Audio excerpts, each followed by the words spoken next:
Wel, dyma fi, dwi efo pwmaw fan hyn ar y brotest, a holi amdan addysg yma ar iaith. So I was going to ask you, thank you for speaking to me, about the language and what does it mean to be here today? It means a lot. I think especially because I grew up in an era where in mainstream society it was embarrassing to learn your own language because you were quite segregated from everybody.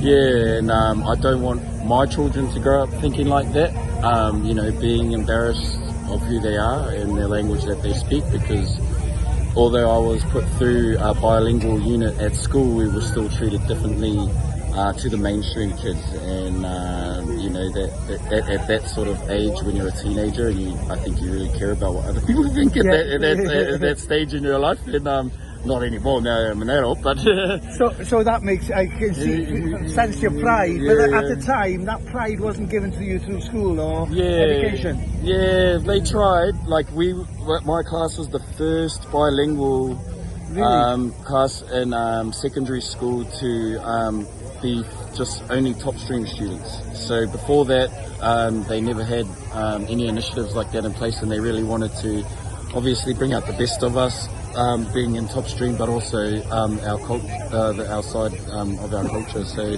I appreciate what they were trying to do, and I know these things they always worse before they get better, and I think we were the guinea pigs of that era.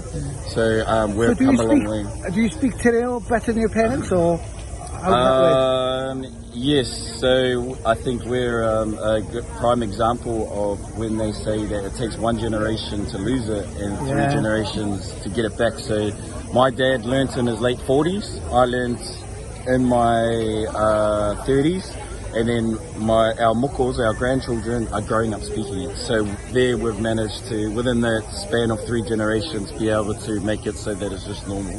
Oh, congratulations. Mae'n hyfryd siarad efo chdi, diolch. E mihi nui ki a koe. Thank you.